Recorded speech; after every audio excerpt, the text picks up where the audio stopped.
De retour sur ce plateau pour la suite des débats, nous retrouvons donc nos invités. Avant de parler du Sénégal, un dernier mot sur l'Afrique et la célébration du soixantenaire de l'Union africaine. D'abord, l'organisation de l'unité africaine devenue Union africaine et la déclaration de Moussa Faki Mahamat. Un dernier mot, Germain Poli. Oui, ce que je trouve quand même important à dire aujourd'hui par rapport à ce que Mohamed Fakir dit, c'est que il faut que l'Afrique tire son épingle du jeu. On nous courtise, on nous demande de prendre des positions alors qu'on est incapable de nous donner ne serait-ce qu'une seule place au Conseil de sécurité. L'Afrique réclame cette place-là depuis, les lignes ne bougent pas. Et aujourd'hui, l'Afrique aspire à plus de souveraineté et ça se voit un peu partout. Maintenant, l'Occident multiplie ses stratégies, les autres parties du monde aussi. On parle du sommet Chine-Afrique, et le dernier sommet c'est États-Unis-Afrique. Et avant ce sommet, les Américains ont cherché à recevoir Cyril Ramaphosa avant, donc le sommet, et on a vu que ça n'a pas trop marché. Et aujourd'hui, on voit un peu la position des États-Unis sur les cas sud-africains. Donc il faut quand même qu'on se réveille et il faut qu'on prenne les choses en main parce que quand on se sent courtisé et on ne connaît pas sa valeur, je crois qu'on perd énormément et c'est ce que l'Afrique a compris. Donc parallèlement même à ce sommet, je crois que plusieurs pays africains aujourd'hui organisent des sommets et invitent les puissances. On a vu le Togo organiser un sommet Togo-UE. On trouvait ça un peu surprenant, mais le Togo a invité l'Union européenne, ça a été fait et je crois qu'aujourd'hui c'est la démarche qu'il faut adopter. Ça n'empêche que certains pays comme l'Ukraine, qui ne sont pas véritablement de grandes puissances aussi, s'amusent à organiser un sommet avec les continents. Parce que les Russes l'ont fait, parce que les Japonais aussi le font avec la TICAD, sauf que quand même les Japonais respectent un peu plus l'Afrique parce qu'ils ont choisi un autre modèle de ce TICAD-là. Avant, les Africains allaient au Japon, mais maintenant ils ont décidé d'organiser la TICAD dans les pays africains. Donc c'est le Japon qui se déplace et donc c'est une bonne chose. Hier on a vu ici au Togo par exemple les 60 ans de relations entre la Corée du Sud et le Togo. Donc le Togo et la Corée du Sud ont eu à échanger. La Corée du Sud aussi est une grande puissance, hein, bien plus que l'Ukraine.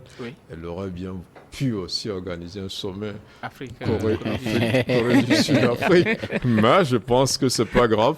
Ils nous apprennent aussi à organiser ce genre de sommet et comme le Togo l'a fait avec l'Union européenne, je pense que les pays africains aussi peuvent inviter chez eux de grands ensembles et de traiter d'égal à égal, voir les domaines dans lesquels donc, on peut compétir. Aujourd'hui, nous sommes à la croisée des chemins. Il faut qu'on puisse tirer notre épingle du jeu parce que le constat est clair. L'Afrique est sollicitée, elle est courtisée et il ne faut pas qu'elle se vende moins cher. Alors, Gabin, un dernier mot sur l'Afrique, la célébration des 60 ans de l'Union africaine et cette déclaration de Moussa Faki Mahamat. Oui, j'aimerais rebondir là où le doyen a chuté. L'Afrique doit se faire respecter, c'est le bon moment. Je pense que nous devons prendre conscience de notre importance dans ce monde-là parce que nous avons une population assez jeune que nous pouvons exploiter pour pouvoir devenir le meilleur continent au monde. Pour le moment, nous le sommes en termes de ressources minières, mais en termes d'exploitation et même de pouvoir aider notre jeunesse, on n'y arrive pas. Donc, premièrement, il faudrait qu'on prenne conscience et surtout que nos chefs de l'État aussi arrêtent de faire de la courbette auprès de ces pays occidentaux et même de la Russie pour qu'on puisse se faire respecter. Parce que premièrement, il va falloir respecter premièrement sa population et ensuite se faire respecter aussi. Si tu n'arrives pas à respecter ta population sur qui t'a élu, tu ne peux pas te faire respecter ailleurs. C'est le plus important aujourd'hui. Si les Européens ont une certaine ascendance sur nous aujourd'hui, c'est parce qu'ils ont su mettre leur population à un certain niveau.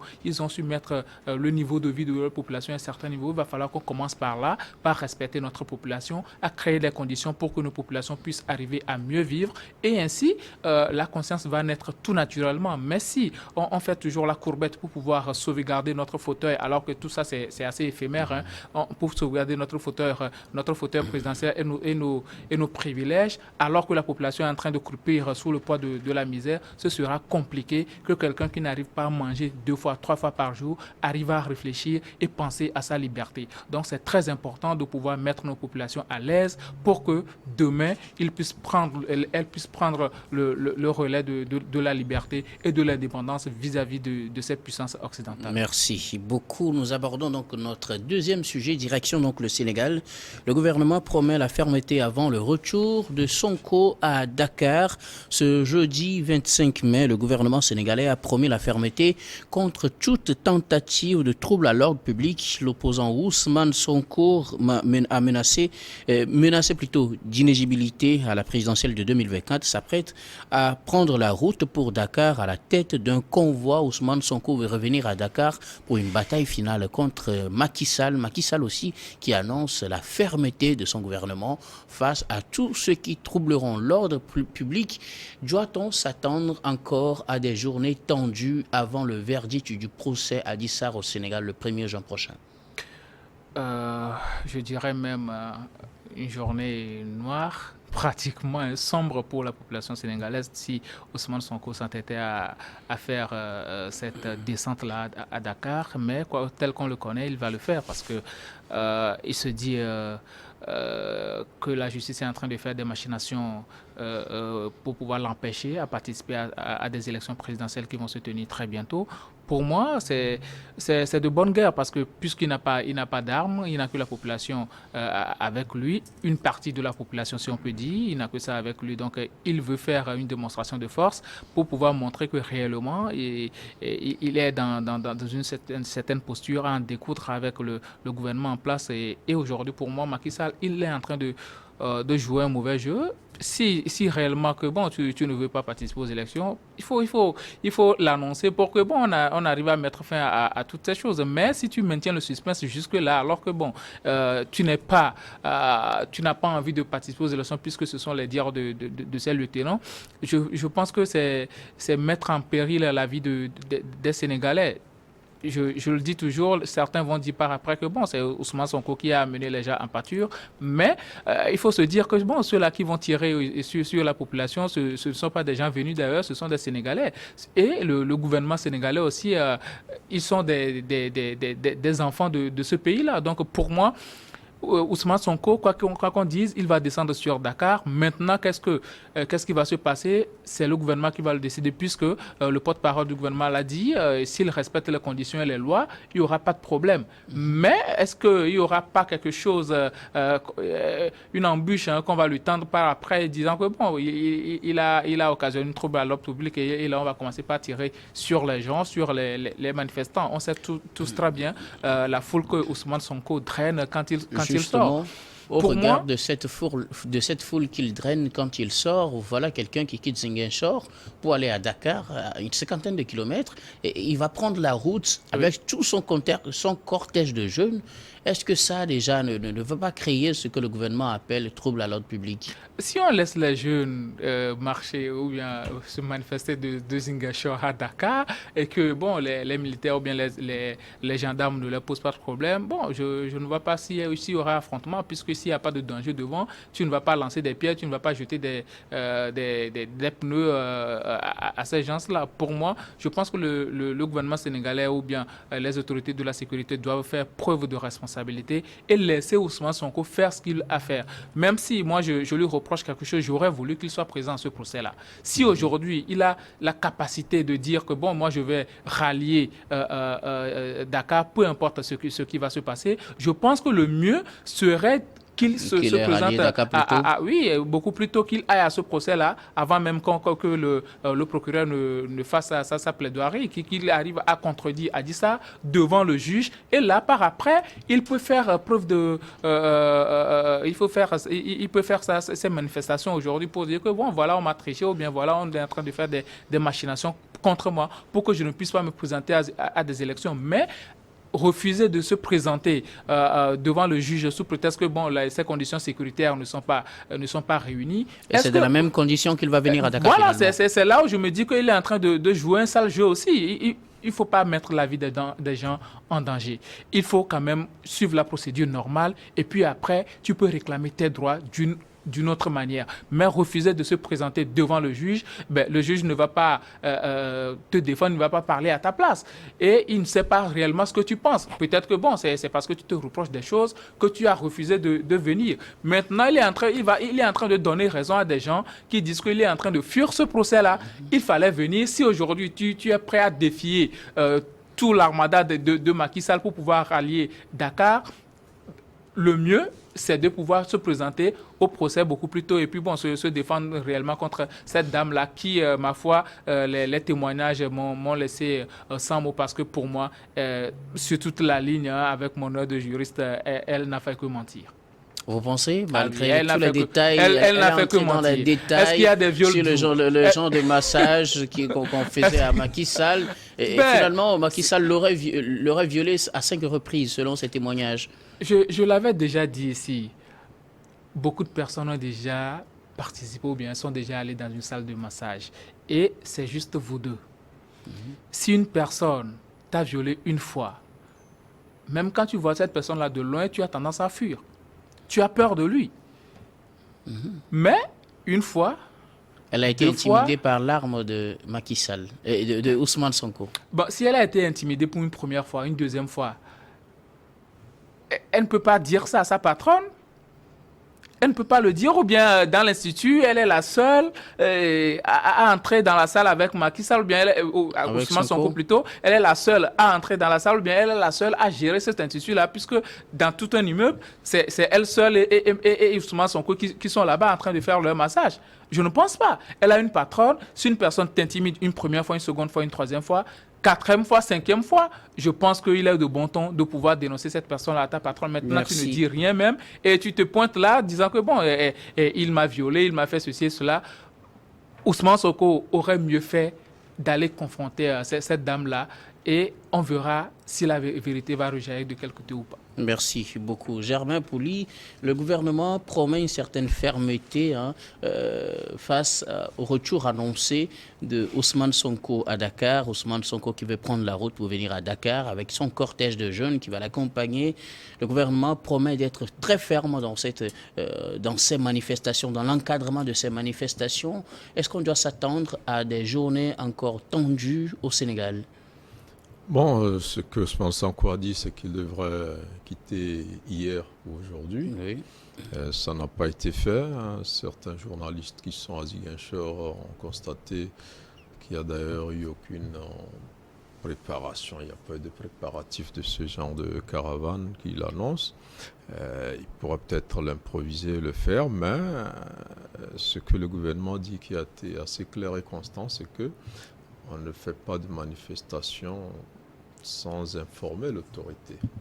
L'autorité n'a pas reçu une information concernant une caravane qui quitterait Ziguinchor pour arriver à Dakar, comme il l'annonce.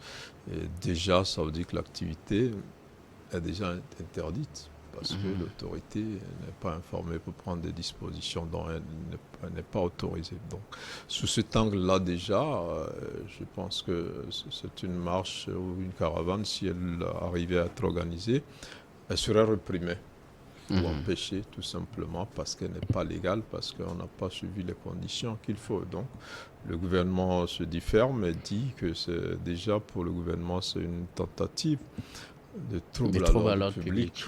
Et donc, comme tel, il prendra des dispositions pour empêcher que l'ordre public soit troublé, que le Sénégal vacille dans la violence ou dans des troubles. Donc, c'est tout à fait normal. Sous cet angle-là, maintenant, sur quoi Ousmane Sonko compte pour défier l'État sénégalais avec la police, la gendarmerie en charge de réguler donc, ce genre d'activité. Est-ce que ces jeunes-là qui ont pendant longtemps monté un siège là-bas, qui ont fait la garde autour de lui, c'est sur ces jeunes-là qu'il compte pour venir pour le combat final avec Macky Sall? Moi, je crois que c'est déjà mettre la vie de ses partisans en danger que de les faire marcher sur une longue distance, soi-disant venir livré la dernière bataille. Mais pour le gouvernement, je crois que Ousmane Sonko, et comme l'expliquait l'un des ministres dernièrement, veut se faire arrêter en réalité pour des raisons politiques, pour des raisons de troubles à l'ordre public, pour éviter que la vérité ne soit connue dans l'affaire du viol. Parce qu'il n'est pas allé au tribunal, il n'est pas allé s'expliquer, comme Gabin, je crois qu'elle le trouve, a de la sympathie pour lui et le défend sans forcément avoir sa version des faits, mais il s'est contenté de la version de la masseuse déjà pour lui donner raison, mais il aurait pu aller et expliquer aussi sa version des faits, si la femme était consentante, s'il avait bien eu des relations sexuelles avec elle, et qu'il ait le courage, même s'il est marié, qu'il demande pardon à sa femme, qu'il fasse face à la justice et qui explique ce qui est fait. Donc pour le gouvernement, ce qu'il organise depuis Giganseur, c'est qu'il cherche à être arrêté et à politiser donc cette arrestation et à éviter que ce soit plutôt la justice qui rende une sentence sur des faits. Tout serait monté donc par Ousmane Sonko. Oui, en fait, le gouvernement estime qu'il veut se faire arrêter pour trouble à l'ordre public, parce que là, il est en train d'engager une action illégale qui va troubler probablement l'ordre public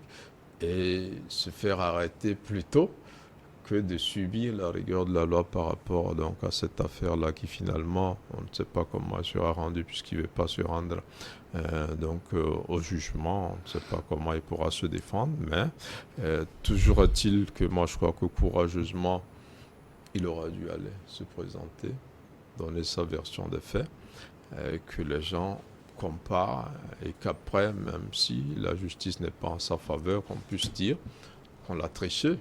Au regard de ce qu'il aurait avancé comme argument. Maintenant, il ne l'a pas fait.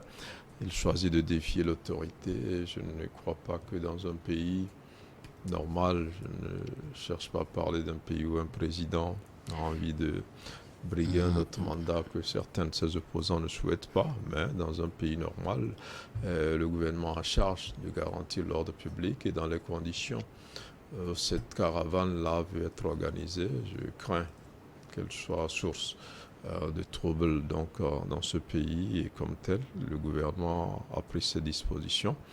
Espérons que Sonko entende raison et qu'il n'organise pas cette caravane parce que je crois qu'en décidant de défier l'autorité de l'État et de faire ce qu'il appelle son combat final, qu'il ne mette la vie des autres en danger, la vie de ces jeunes-là qui peut-être croient en lui, croient qu'il n'est pas fautif dans cette affaire-là et le défendent mordicus, qu'ils le mettent en avant devant des forces de sécurité qui, elles, ont des moyens légaux pour défendre le pays et qui peuvent les utiliser. Et je crains que donc tous ces jeunes-là qui font confiance à Ousmane Sonko ne soient livrés à l'abattoir dans cette aventure de caravane de la liberté en direction de Dakar pour livrer une dernière bataille contre Macky Sall. Alors, Gabin, est-ce que vous pensez aussi que Ousmane Sonko aurait prévu tout ce scénario pour se faire arrêter, comme on le pense, du côté de Macky Sall, ou bien pour créer un problème, pour peut-être détourner les attentions de cette affaire quand on s'en tient au témoignage d'Adji Sarr dans cette affaire-là? C'est de faits graves qu'elle a exposé devant le tribunal avec le genre de massage que s'offre plutôt Ousmane Sonko. Est-ce pour détourner l'attention de cela qu'il veut peut-être se faire arrêter ou bien créer une certaine diversion? Et il sait aussi que s'il est condamné dans cette affaire, il ne pourra pas se présenter à l'élection de 2024. Est-ce au regard de tout cela, Ousmane Sonko cherche une autre porte plutôt de sortie en créant ce genre de situation selon vous? Ce ne sera pas une porte de sortie, mais une autre porte d'engouffrement, bien sûr, parce que déjà là, il est en condamnation pour 6 mois de sursis. Oui. Et maintenant, il y a une requête qui est lancée contre lui, déjà 10 ans requis contre lui par le procureur. Le fait qu'il se fasse condamner de trouble à l'ordre public ne va pas enrayer les condamnations précédentes. Donc, ce Non, sera pour vous, ce n'est pas un argument. Non, ce n'est pas un argument. Ce sera une condamnation qui viendra s'ajouter à d'autres et ce sera encore pire pour lui. Je pense que les conseillers d'Ousmane Sonko doivent beaucoup lui parler parce que tant que tu peux être adoubé par le peuple, mais à un certain moment, il faut penser aussi à comment ranger sa bataille. Il ne faut pas toujours aller avec la fougue et tout ça. Il faut aussi souvent aller avec la tête. Et je pense qu'à un certain moment, ça lui manque parce qu'il a l'adhésion d'une frange de la population, ce qui fait que bon, il se dit tout puissant et il peut enfreindre à toutes les règles. Ça ne se fait pas comme ça en politique. Déjà même l'expression la dernière bataille. Est-ce à dire qu'après ça, il va disparaître? Ça ne sonne pas bien. C'est comme si il va venir renverser le régime. Le régime, si quelque chose se passe, on peut le traduire à la justice pour déstabilisation, pour tentative de déstabilisation du pouvoir. Parce que la connotation qu'on peut donner à l'expression dernière bataille, on a eu ça au Togo, le dernier tour de Jéricho. Qu'est-ce que ça a donné par après? Donc, ce sont des choses, il faut souvent éviter ce genre d'expression. Pour moi, Macky Sall et Ousmane Sonko, pourquoi je parle toujours de Macky Sall, Ousmane Sonko, il aurait pu, avec ses avocats, mener cette bataille juridique-là et gagner devant les juges et laisser ses lieutenants faire la bataille politique. Je pense que c'est deux choses différentes, mais on a tellement tout fait qu'on s'est rendu dans une bataille juridico-politique. Ça ne doit pas être comme ça. C'est vrai que c'est une politique, mais je pense que qu'un politique arrive à commettre une exaction ou bien à commettre un délit, qu'on sépare cela de ses actions politiques. Si réellement il est coupable, qu'on le condamne.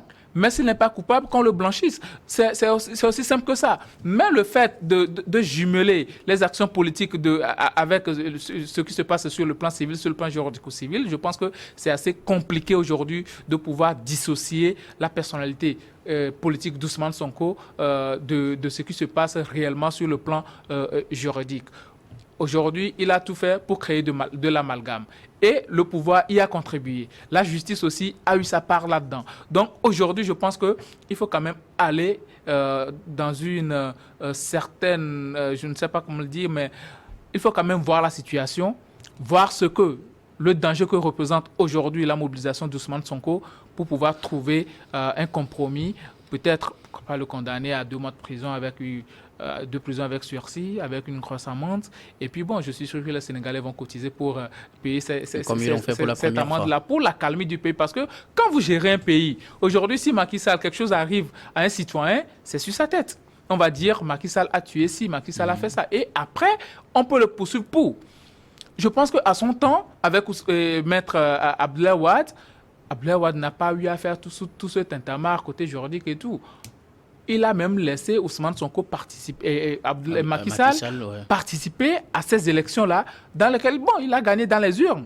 Si Maître Abdoulaye Wade était de si mauvaise foi, il n'allait même pas laisser Macky Sall, qui a eu à gérer avec lui, parce que quand tu as eu à gérer avec moi, je peux vite te coller un procès pour détournement et tout ça, et ça va vite marcher. Mais il n'a pas eu à le faire. Vous pensez que Macky Sall aujourd'hui en fait trop? Macky Sall, je pense qu'il en fait trop. Le problème est que les personnes qui inculpent aussi Ousmane Sonko sont très proches de lui. C'est ça qui pose problème. Si ce sont des personnes lambda, je ne pense pas qu'il y aurait assez de problèmes aujourd'hui. Le fait que ce soit des ministres, que ce soit Adji Sarr, qui a des acquaintances avec un certain ministre qui lui a promis un passeport diplomatique et de l'argent, je pense que c'est ça qui pose problème aujourd'hui. Et la justice doit véritablement arriver à décanter cette situation, sinon c'est mort. Germain Pouli, aujourd'hui, Ousmane Sonko annonce un retour à Dakar pour une bataille finale contre Macky Sall. Que doit-on y comprendre? Est-ce pour mettre fin au pouvoir de Macky Sall? Est-ce pour se faire arrêter, comme certains le pensent? Que doit-on comprendre réellement dans cette logique dans laquelle se trouve aujourd'hui Ousmane Sonko? Je pense aussi qu'il personnalise un peu trop le débat politique, c'est-à-dire qu'il s'érige en combattant contre le troisième mandat, en tout cas la troisième candidature de Macky Sall à la présidentielle. Et au moment où la loi, qui est interprétée, diversement interprétée, donne quand même une occasion à Macky Sall d'être candidat, au moment où une partie de l'opposition aussi ne s'accroche pas trop à cette question-là. Macky Sall ne peut pas être candidat parce que l'histoire du Sénégal a montré que la dernière fois qu'un président s'est entêté pour être candidat, il est passé quand même. Il a été candidat, sauf qu'il n'a pas remporté l'élection et que probablement la candidature de Macky Sall, s'il souhaitait être candidat, va passer. Alors quand lui dit faire une dernière bataille contre Macky Sall, est-ce que c'est pour empêcher que Macky Sall soit candidat une troisième fois? Et de quelle arme dispose-t-il pour mener cette bataille-là? Maintenant qu'il parle de caravane, la première chose qui vient dans la tête du gouvernement, c'est qu'il veut troubler l'ordre public. Donc, vous voulez faire une manifestation qui n'est pas annoncée, qui n'est pas autorisée, et donc c'est déjà le début de troubles à l'ordre public. Donc, moi, je crois qu'il est un peu dans le populisme. Il essaie d'haranguer les foules, il essaie de motiver ses partisans, de leur faire croire qu'il dispose d'une force qui n'est pas forcément, qui n'existe pas forcément. Je ne pense pas qu'aujourd'hui il représente une force qui puisse empêcher quoi que ce soit, notamment sa condamnation. Mais il surfe encore là-dessus, sur le populisme. Il essaie de faire croire qu'il combat pour la liberté contre l'injustice. Mais ce combat doit se faire devant un tribunal, avec des avocats, comme il s'est fait entourer de conseils. Et il devrait aller jusqu'au bout de ce combat-là, et même s'il le perdait en première instance, qu'il use toutes les voies de recours, parce que quand il utilise ces voies-là, la peine n'est pas applicable. Donc, il pourrait engager ce combat-là. Maintenant, qu'il choisit une caravane, donc pour faire ce combat-là, c'est dire qu'il choisit la rue, donc pour faire ce combat. Et je ne sais pas s'il a les moyens donc pour pouvoir faire ce combat dans les rues. Mais en même temps, je crois que c'est un peu l'immaturité, parce que c'est quand même un jeune qui a le sang qui est chaud, mais qui n'a pas l'expérience dans ce genre de situation. Vous avez vu le cas de Wade. Macky Sall à l'époque n'a pas dit qu'il va livrer une dernière bataille à Wade. Pour l'empêcher. Mais chacun choisit sa stratégie, chacun choisit son mot. Voilà, lui, il est carrément parti dans les régions et battre campagne. Et il a eu le résultat. Vous pensez que c'est la meilleure stratégie? Je pense que c'est difficile pour un acteur politique d'empêcher la candidature de notre acteur politique si légalement cette candidature n'est pas compromise. Merci. Et qu'il devrait se préparer sur un autre terrain que celui de la rue ou de la violence pour battre un concurrent qui a envie d'être candidat pour la troisième fois. Merci beaucoup, Germain Pouli. Merci également à vous, Gabin Adjaro. Nous marquons la pause pour le journal, puis on revient pour la suite de cette émission.